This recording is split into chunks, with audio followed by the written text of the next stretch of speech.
Midnight, 1942. The Eastern Front is a frozen hellscape. German soldiers huddle in trenches, their breath visible in the biting cold, scanning the starless sky for any sign of movement. Suddenly, a faint whoosh, like the sweep of a broom through the air, pierces the silence. No engines roar, no lights betray their approach. Then, explosions rip through the night, shattering supply lines, igniting fuel depots and sowing chaos among the invaders. The attackers vanish into the darkness, leaving only terror behind.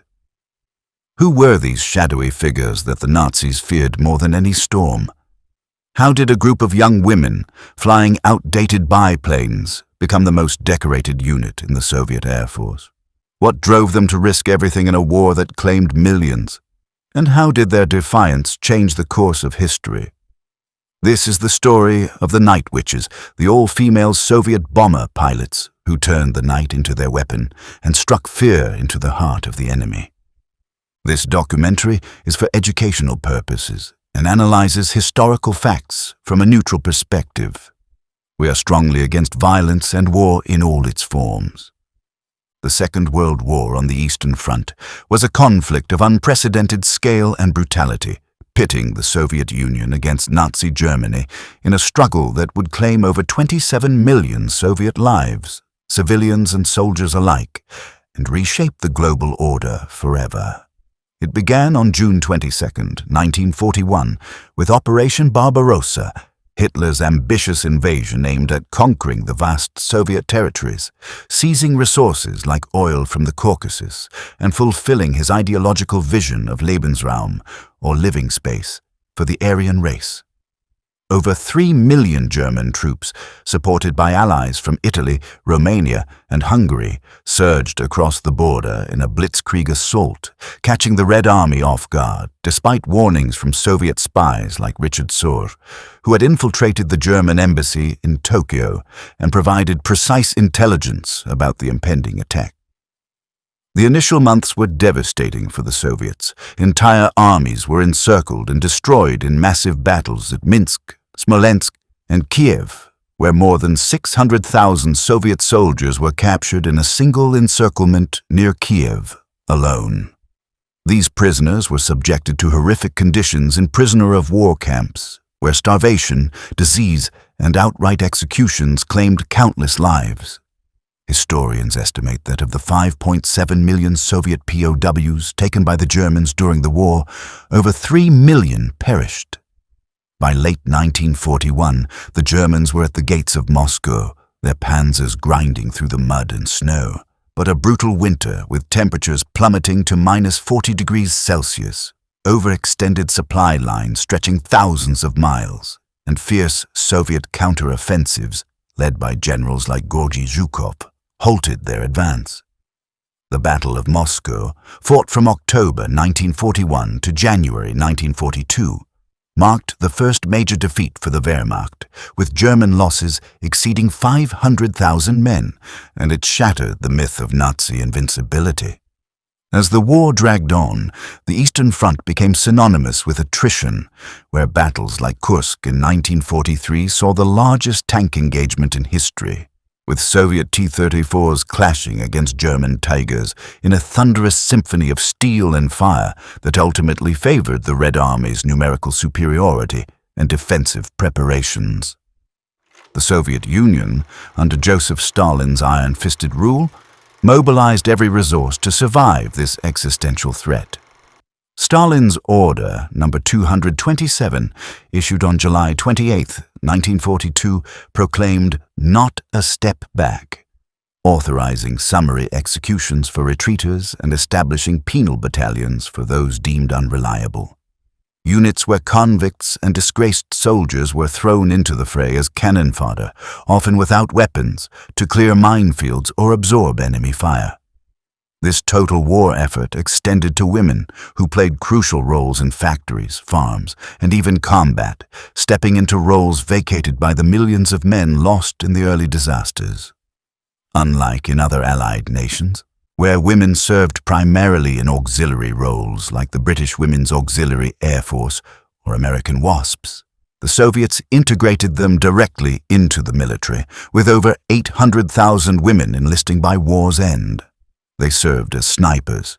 Think of legends like Lyudmila Pavlichenko, who tallied 309 confirmed kills, or tank drivers, medics, and pilots, driven by patriotism, revenge for lost loved ones, and the harsh realities of occupation, where villages were burned and families executed. Historian Raina Pennington, in her book Wings, Women and War, notes that Soviet women's involvement was born of necessity, not progressive ideals, as the country's massive casualties, estimated at 11 million military deaths, demanded all hands on deck. The front lines were a meat grinder, with battles like Stalingrad in 1942 to 1943 claiming over 2 million lives in urban combat that turned the city into rubble. House-to-house fighting where soldiers wielded shovels as weapons and snipers ruled the ruins. The Luftwaffe dominated the skies early on, bombing Soviet cities like Leningrad and supply lines with impunity, but the Red Air Force adapted, using night operations to evade superior German fighters, like the Focke-Wulf 190, which outmatched Soviet planes in speed and armament. In this aerial cat-and-mouse game, Soviet pilots developed guerrilla tactics, flying at treetop levels to avoid radar and using the cover of darkness to strike unexpectedly, turning the night sky into a domain of shadows and surprises. Aviation held a special place in Soviet culture, symbolized by record-breaking flights in the 1930s that showcased the regime's technological prowess and inspired a generation. Women like Marina Raskova, a pioneering navigator who set long-distance records, became national heroes, their feats plastered across newspapers and celebrated in parades. When Germany invaded, thousands of women, inspired by Raskova's feats and the stories of pre-war aviators like Polina Osipenko, who flew from Moscow to the Far East in 1938, volunteered for air service. Raskova, leveraging her personal connection to Stalin, gained through her heroic flights and her status as a hero of the Soviet Union, petitioned for all-female aviation regiments, arguing that women could handle the precision required for combat flying. On October 8, 1941, Stalin approved the formation of 3 such units: the 586th Fighter Aviation Regiment, equipped with Yak-1 fighters, the 587th Bomber Aviation Regiment, which later transitioned to P-2 dive bombers, and the 588th Night Bomber Regiment, the latter becoming the legendary Night Witches. These regiments were a pragmatic response to manpower shortages, but also served propaganda purposes, highlighting Soviet equality under communism while masking the regime's repressive nature, including purges that had decimated the officer corps in the late 1930s. The Night Witches' formation came amid desperate times. The Battle of Moscow in winter 1941 saw Soviet forces push back the Germans, but at immense cost, with frostbite claiming more lives than bullets in some units and equipment freezing solid in the sub-zero cold. Raskova, often called the Russian Amelia Earhart, personally oversaw the selection of recruits, drawing from a pool of over 2,000 applicants to form a core group of about 112 women, ranging in age from 19 to 26, many of whom were students or factory workers with no prior military experience, but a burning desire to defend their homeland. The Eastern Front's air war was grueling, with the Luftwaffe initially dominating through superior aircraft like the Messerschmitt Bf 109, which could reach speeds over 350 miles per hour and was armed with cannons and machine guns. Soviet pilots flew outdated models like the I-16, suffering high losses, sometimes entire squadrons wiped out in a single day, but adapted with innovative tactics such as ramming enemy planes when ammunition ran out, a desperate move known as Taran. Night bombing emerged as a way to harass German forces, disrupting sleep and logistics without direct confrontation, a strategy that echoed guerrilla warfare in the skies. The Night Witches specialized in this, flying low-altitude missions that modern jets couldn't match due to their speed and radar signatures. Their formation reflected the broader Soviet war machine, resource-strapped but resilient, relying on human ingenuity over technology, much like the T-34 tank, which was produced in massive numbers despite early flaws. As historian Anthony Beevor observes in The Second World War, the Eastern Front's scale dwarfed other theaters, with battles like Stalingrad and Kursk. The latter in July 1943 involving over 6,000 tanks and 2 million men, turning the tide through sheer endurance and attrition. The Night Witch's story is embedded in this context, a testament to how ordinary people, thrust into extraordinary circumstances, contributed to victory. The German advance in 1941 covered over 1,000 miles, but Soviets' scorched earth tactics denied them resources, burning crops, poisoning wells, and destroying infrastructure in a policy ordered by Stalin himself. Women on the home front produced 34 tanks and Katyusha rockets, multiple launch systems that rained fire on German positions, while partisans behind lines sabotaged German supply trains, blowing up bridges and ambushing convoys. The Night Witches embodied this total mobilization, proving women could excel in combat roles traditionally reserved for men, challenging not just the enemy, but societal norms in a patriarchal world. Their nickname, Nachthexen, or Night Witches, was coined by German troops who heard the eerie whooshing of their gliding planes, comparing it to witches on broomsticks, a derisive term that the women eventually wore as a badge of honor, transforming fear into pride. The German occupation was brutal, with Einsatzgruppen mobile killing squads executing over 1 million Jews and civilians in the first year alone, in mass shootings at places like Babi Yar near Kiev, where 33,000 were murdered in 2 days. This genocide fueled Soviet resolve, turning the war into a fight for survival against an enemy that viewed Slavs as subhuman. Many Night Witches had personal stakes, lost family members, or destroyed homes, like those who witnessed the burning of their villages or the deportation of loved ones to labor camps. Historian Chris Bellamy in Absolute War describes how the front's vastness, stretching from the Baltic to the Black Sea, over 1,500 miles, required innovative tactics like night harassment to wear down the enemy psychologically and logistically. The Luftwaffe's superiority in day operations made night flights essential, where the Po-2's simplicity became an asset. Its low speed allowed it to fly under radar, and its wooden frame didn't reflect signals well. The regiment's creation also highlighted Stalin's pragmatism. Facing annihilation, he overrode traditional gender roles, even as his purges had executed thousands of officers just years before. Raskova's lobbying was key, as detailed in Bruce Miles's Night Witches, where she argued women's precision and lighter weight suited night bombing, allowing planes to carry more payload. Training at Engels was intense, with women adapting to military life amid shortages of everything from food to fuel. The context of Leningrad's siege, where over 1 million civilians starved during the 872-day blockade, underscored the urgency. Food rations dropped to 125 grams of bread per day, leading to reports of cannibalism. The Night Witches' missions supported such fronts, bombing German positions to relieve pressure on besieged cities and supply lines.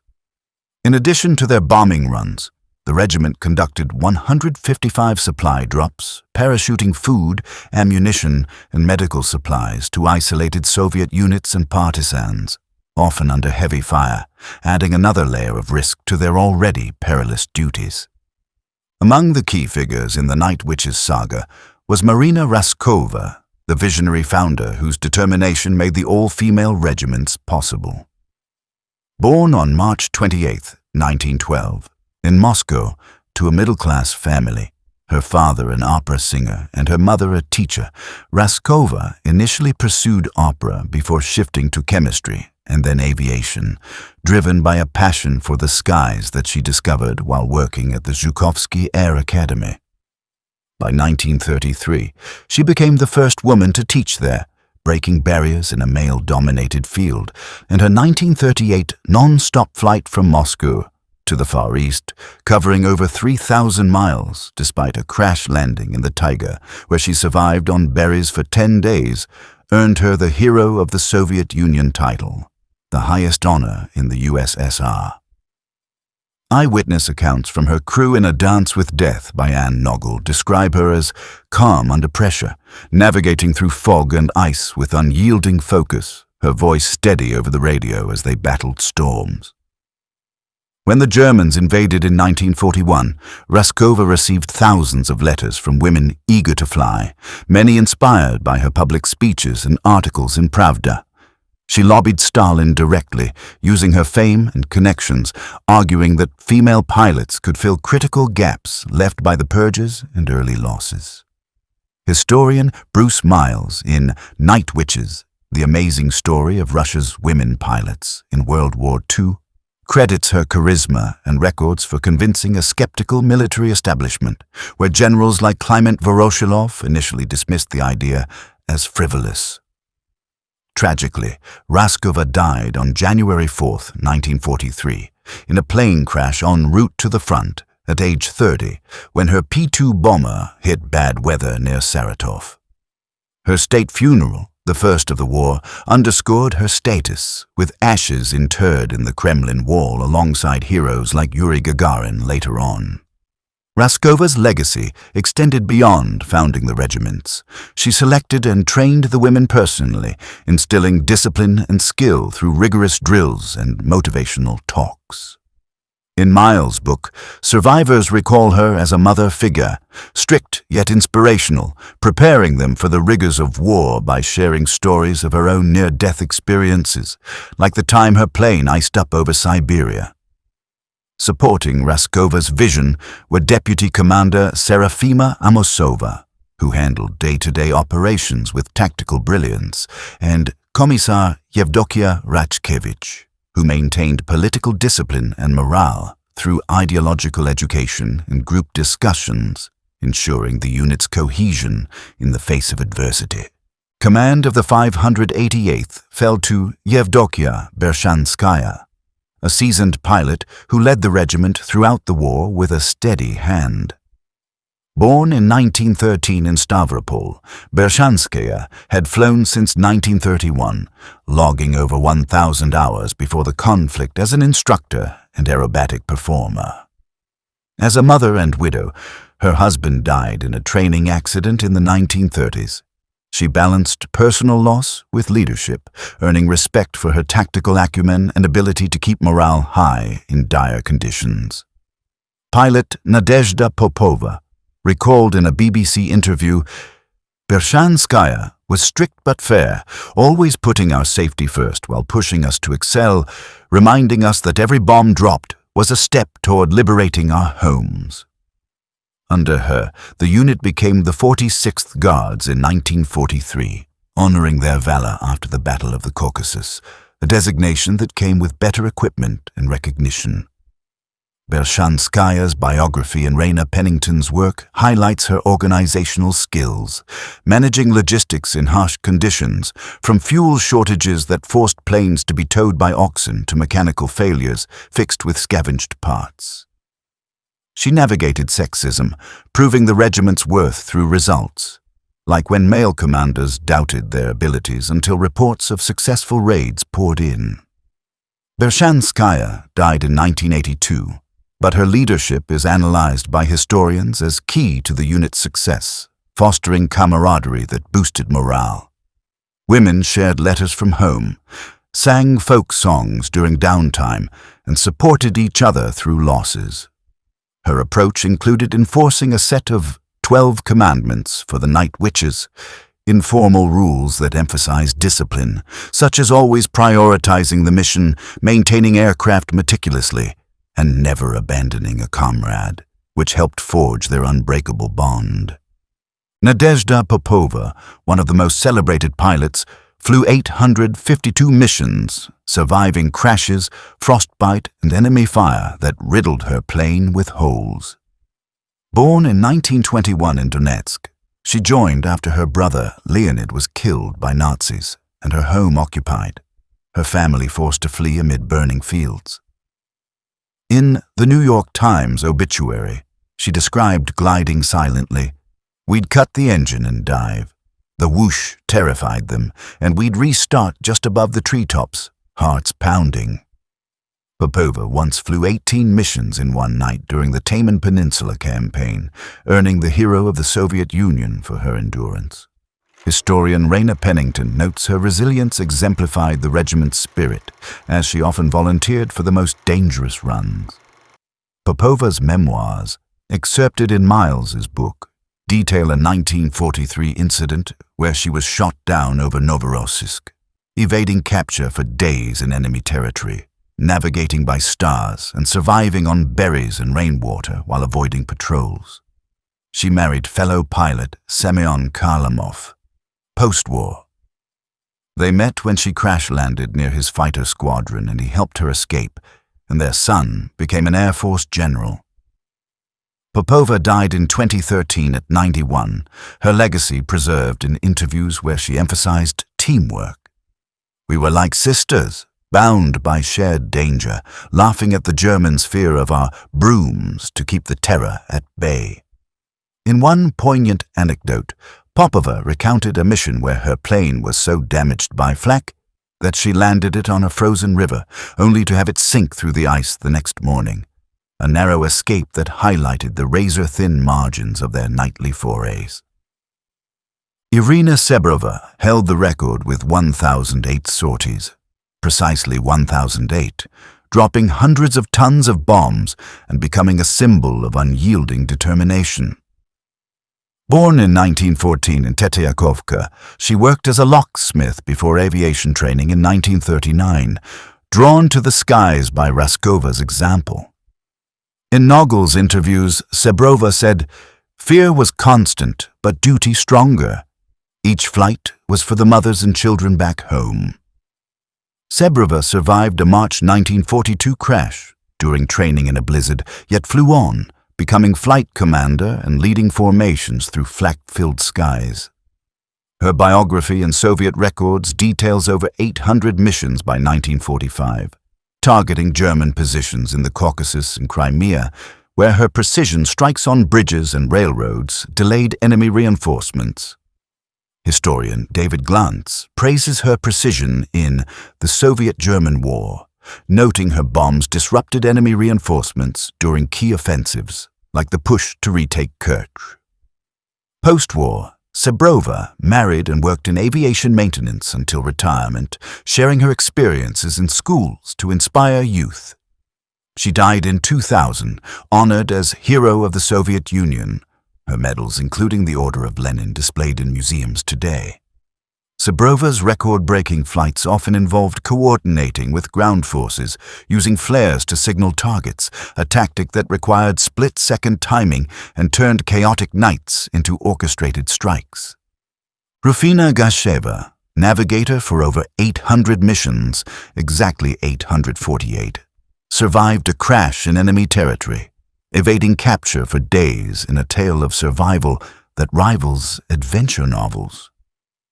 Born in 1924 in a small village, her account in Wings, Women and War details hiding in swamps, guided by frogs' croaks to safety and using moss to treat wounds. Gasheva navigated for pilot Olga Sanfirova, completing 848 sorties amid anti-aircraft bursts that lit the night like fireworks. In Miles' book, she recalls a May 1943 downing over Kuban, trekking through marshes for 3 days, avoiding patrols by burying herself in mud during the day and moving at night. Awarded Hero of the Soviet Union, Gasheva's story highlights navigators' crucial role, calculating courses in open cockpits amid flak, wind-whipping maps from their hands. Post-war, she became a teacher, sharing her experiences until her death in 2012, often speaking of the bond between pilot and navigator. We were two halves of one whole, trusting each other with our lives. Gesheva's evasion skills were honed from childhood games in the countryside, which she credited for helping her outwit German patrols, adding a personal touch to her heroic narrative. Natalia Mechlin, who flew 980 missions, transitioned from navigator to pilot, showcasing adaptability in the face of adversity. Born in 1922 in Lubny, she joined after family losses, her father executed in the purges and her brother killed in battle. Her obituary notes she was standard bearer at the Guards ceremony in 1943, carrying the flag with pride. Mechlin's memoirs describe navigating for Smirnova and Sebrova, then piloting, surviving multiple shoot-downs, including one where she landed her damaged Po-2 in a potato field and hid from Germans under haystacks. Historian Pennington analyzes her as embodying adaptability, mastering Po-2 quirks like engine restarts mid-air by diving to spin the propeller.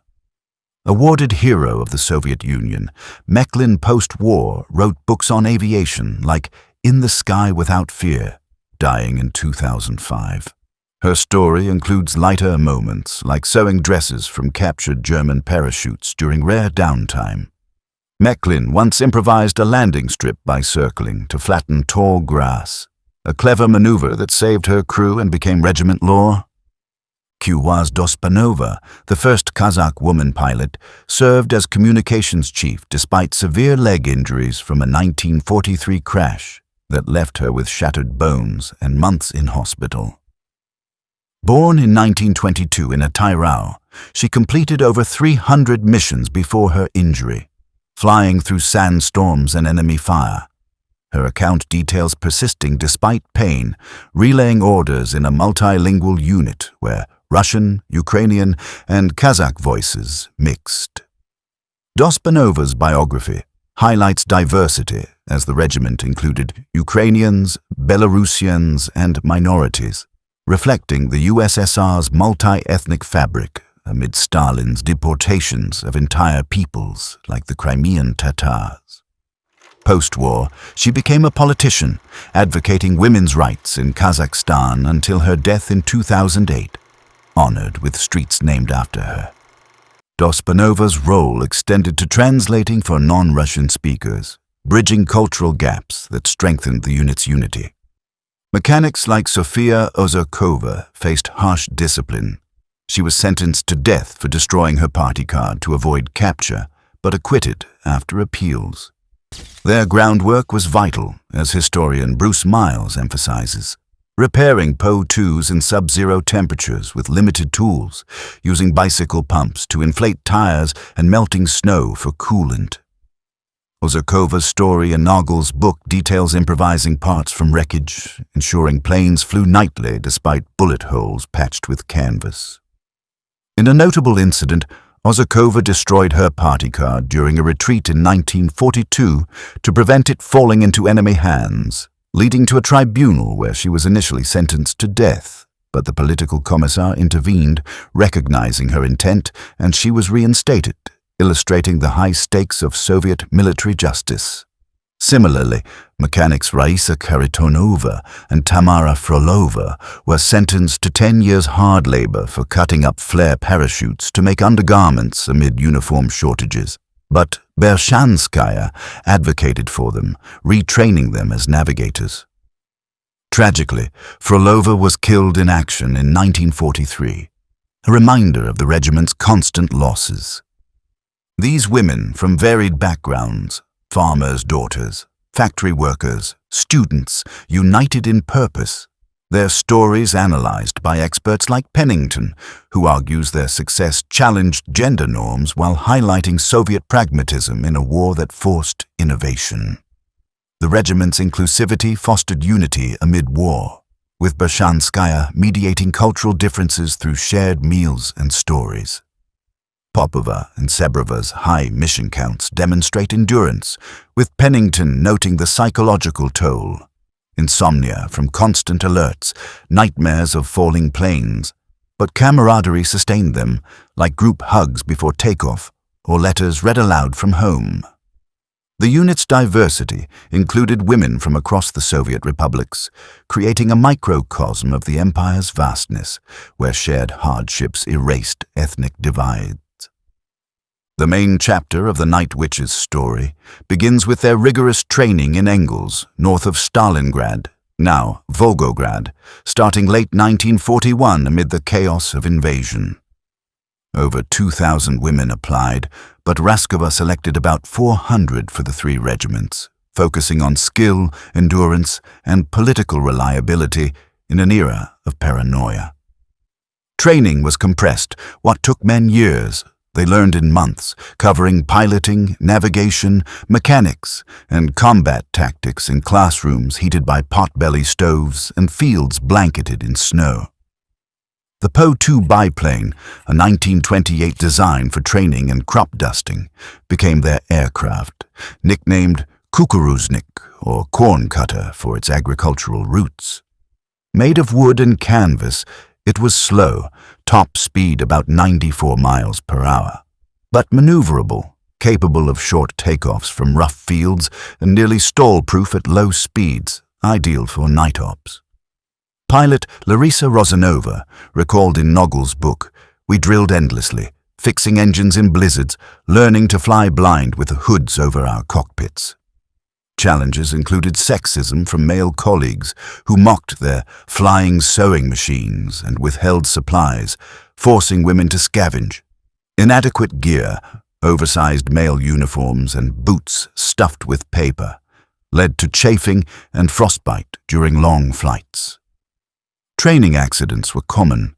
In March 1942, Sebrova and Gasheva crashed in a blizzard but survived, hiking miles back to base with frozen fingers, as per Sebrova's memoir. Raskova's oversight ensured high standards, with simulations mimicking night flights using blackout curtains and flares. Historian Miles details how they practiced low-altitude drops, essential for accuracy without bomb sights, timing releases by counting seconds while dodging imaginary flak. The Po-2's limited bomb load of just 350 kilograms meant multiple sorties per night, building their stamina for the grueling pace ahead. Deployed in June 1942 to the southern front near the Don River, their first mission on June 28th targeted a German division headquarters in the steppes, succeeding but losing one plane to ground fire, a sobering introduction. Their tactics evolved. Flying in packs of 3, 2 planes drew fire with flares while the third glided silently to bomb. Engines idled near targets to create the eerie whoosh that earned their nickname. Nadezhda Popova explained, "We'd dive steeply after release, restarting engines at low altitude. Risky but effective, as one miscalculation meant crashing into trees. No parachutes until 1944 due to weight limits. Radios and guns were absent early on, making them vulnerable to night fighters like the Ju-88, which hunted them with searchlights. Missions focused on harassment, bombing troop concentrations, bridges and depots to deny rest and disrupt logistics, often flying 8 to 10 sorties per night in summer's long darkness. In the Battle of the Caucasus, from July 1942, they flew 2,920 sorties, destroying fuel depots and crossings that slowed German advance toward Baku oil fields, vital for Hitler's war machine. Popova's 18-mission night in 1943 exemplified their pace, targeting artillery in the Taman Peninsula, amid thunderstorms that grounded other units. Challenges were immense. Freezing open cockpits caused frostbite, with women wrapping scarves around faces. Anti-aircraft fire and night fighters downed planes, leading to 32 deaths, including from crashes, disease like malaria in swampy areas, and capture, though few survived interrogation. Rufina Gasheva's May 1943 downing over Kuban saw her evade capture in swamps for 3 days, avoiding patrols by mimicking bird calls to signal allies, as detailed in her memoir. In the Kuban and Taman campaigns of 1943, they flew 4,623 sorties, aiding the Novorossiysk landing that liberated the peninsula, bombing beachheads to cover amphibious assaults. Historian David Glantz, in The Soviet-German War, praises their precision in supporting ground forces, bombing German strongpoints to enable infantry advances, like clearing machine gun nests that pinned down Red Army troops. A specific mission in September 1943 saw Sebreva's crew destroy a bridge over the Kerch Strait, halting reinforcements and allowing Soviet forces to consolidate, as per Soviet records analyzed in Glantz's work. One rare setback occurred on the night of July 31st to August 1st, 1943, when German ace Joseph Kotyuk, flying a night fighter, shot down 3 or 4 Po-2s in quick succession, forcing the regiment to ground operations for a night to regroup, a testament to the ever-present danger, even in their domain of darkness. The Crimean offensive in 1944 saw 6,140 sorties, targeting fortifications around Sevastopol, where ancient cliffs hid German bunkers.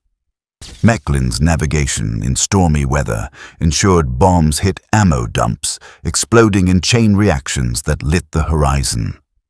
By Belarus and Poland in 1944, they adapted to longer ranges, dropping supplies to partisans behind lines, food, weapons, and leaflets in operations that bolstered resistance groups like the Polish Home Army. Popova's account details a drop near Warsaw during the uprising, evading searchlights that swept the sky like accusatory fingers. The impact was psychological. Germans offered iron crosses for downing a witch, spreading rumors of night vision injections or supernatural powers. A German soldier's diary in Last Letters from Stalingrad likened them to ghosts, disrupting sleep and morale, with troops firing wildly into the dark, wasting ammunition. Their success rate was high, over 23,000 sorties with minimal losses relative to missions, about 30 deaths in total, due to tactics and Po-2's elusiveness, which could land in fields if damaged. Pennington analyzes, they turned weakness into strength, proving harassment bombing's value in attritional war, where every sleepless night eroded the enemy's will. In the war's final push into Germany in 1945, they bombed Berlin approaches, accumulating 2,000 sorties amid the ruins of the Reich. By May 1945, victory was theirs, but at cost. Disbanded in October, many struggled post-war, facing societal pressure to prioritize family. Popova reflected, "We flew for peace, but war's scars linger." The regiment's statistics: 23,672 sorties, 28,676 flight hours, 3,000 tons of bombs, 26,000 incendiary shells, destroying 17 crossings, 9 railways, 26 warehouses, 12 ammo depots, 176 armored cars, and more, as per official records that underscore their outsized impact.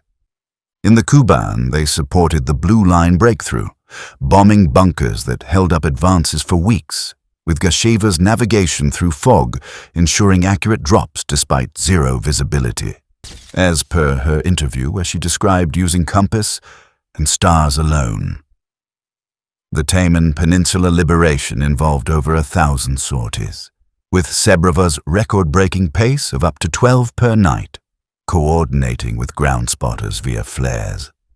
In Crimea, they targeted Sevastopol's defenses, coordinating with artillery barrages that shook the earth, their bombs sparking infernos in fuel stores. Mechlin's 980 missions included navigating through flak over Feodosia, where shrapnel tore her map, but she pressed on from memory. In Poland, drops to Warsaw uprising fighters, though limited by Stalin politics. He delayed aid to let the non-communist Poles weaken, showed their versatility, parachuting medical kits under fire. East Prussia offensives saw them harass retreating Germans, bombing Königsberg, now Kaliningrad, where ancient fortresses crumbled under repeated raids. Final Berlin push, low-level raids on airfields, destroying parked planes and runways. Beaver notes their cumulative effect wore down German logistics, contributing to collapse by starving front lines of supplies as trucks and trains were bombed nightly. The psychological toll on Germans was profound.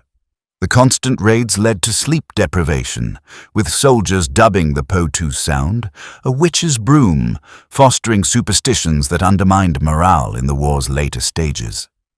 The Night Witch's legacy endures as a symbol of resilience, though often overlooked in Western narratives dominated by D-Day or the Pacific. They flew over 23,000 missions. Official records cite 23,672, earning 23 hero titles, and inspiring songs like Sabaton's Night Witches, which captures their stealthy fury. Post-war, survivors like Popova, who died in 2013, shared stories emphasizing humanity amid horror, speaking at schools about the cost of war. Historian Bruce Miles notes their disbandment reflected gender norms, yet they paved ways for women in aviation, influencing programs like NASA's female astronauts.